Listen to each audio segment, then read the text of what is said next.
দর্শক, আজ আমাদের সাথে রয়েছেন এমন একজন ছাত্রনেতা যিনি বিগত স্বৈরাচার সরকারের আমলে দিনের পর দিন হয়েছেন নির্যাতিত, প্লাস দিয়ে উপড়ে ফেলা হয়েছিল তার পায়ের নখ। এরপরেও তিনি হার মানেননি, নত স্বীকার করেননি, বজ্র কণ্ঠে আওয়াজ তুলেছেন অন্যায়ের বিরুদ্ধে। আপনারা হয়তো ইতিমধ্যে বুঝে গিয়েছেন আমি কার কথা বলছি। আমার সাথে রয়েছেন ছাত্রদলের সাংগঠনিক সম্পাদক আমানুল্লাহ আমান, যাকে বলা হয় ছাত্র দলের কামান। ভাই, কেমন আছেন? আছি আলহামদুলিল্লাহ। কেমন আছেন?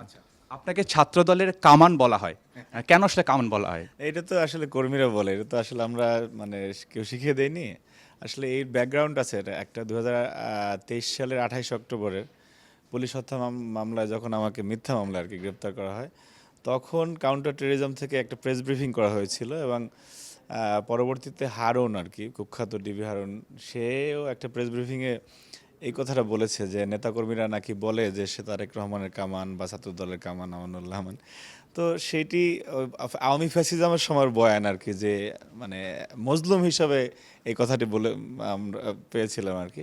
সেটি এখন নেতাকর্মীরা অনেক সময় অনেক স্লোগান দিয়ে থাকে, যদি আমি নিবৃত্ত করি, এটি আসলে আমি নিবৃত্তই করে থাকি সচরাচর। আজ আসলে যে বিষয়ে নিয়ে আপনার সাথে কথা বলা, আজ আমাদের ডেইলি সান ফেসবুক পেজে 1 মিলিয়ন ফলোয়ার্স পূরণ করেছে মানুষের ভালোবাসায়। এই জিনিসটাকে কিভাবে দেখছেন, কিভাবে বলবেন? 1 মিলিয়ন ফলোয়ার্স অতি অল্প সময়ের মধ্যে হয়ে গেছে, এজন্য আন্তরিক ধন্যবাদ, কৃতজ্ঞতা, অভিনন্দন, প্রাণঢাল অভিনন্দন।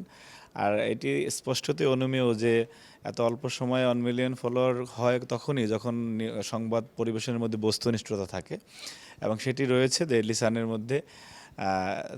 সেই কারণে আরেকবার অভিনন্দন, এবং ডেইলি সানের উত্তরোত্তর সফলতা কামনা করি। যেসব শুভনুদ্ধারী এবং যারা এখানে যুক্ত হয়েছেন সবাইকে জাতীয়তাবাদী ছাত্র দলের পক্ষ থেকে আন্তরিক ধন্যবাদ এবং অভিনন্দন।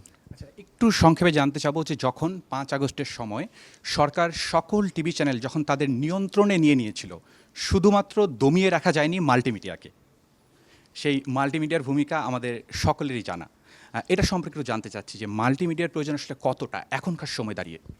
না দেখুন, আসলে মাল্টিমিডিয়া জার্নালিজমের বিষয়টা আপনি একেবারে অনস্বীকার্য, কারণ এই বিশেষ করে আপনি যেটি বললেন যে জুলাই গণঅভ্যুত্থানে যখন সব মেইন স্ট্রিমের মিডিয়াগুলি যখন ফ্যাসিস্ট সরকার নিয়ন্ত্রণে নিয়ে গেছিল, এবং যে সমস্ত ফুটেজ আসার কারণে আন্দোলন স্পুলিংয়ের মতো ছড়িয়ে পড়েছিল, সেই ফুটেজগুলো বেসিক্যালি মাল্টিমিডিয়ার মাধ্যমে এসেছে। আপনি বড় বড় যে ইনসিডেন্ট ঘটেছে সেটি মাল্টিমিডিয়ার মাধ্যমে এসেছিল, এবং এটি আপনি সামনের দিনগুলিতে আরও বেশি আপনার দেশের জন্য, জনমানুষের জন্য অপরিহার্য হয়ে যাবে।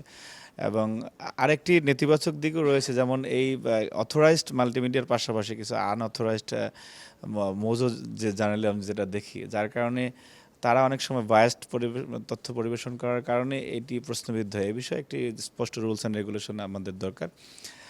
আর এই আমাদের সামনের দিনগুলিতে, সামনের পথ চলায় মাল্টিমিডিয়ার ভূমিকা আরও বেশি প্রবল থাকবে বলে আমি মনে করি, এবং এই সেক্টরের উত্তরোত্তর সফলতা কামনা করছি। ধন্যবাদ ভাই। Thank you.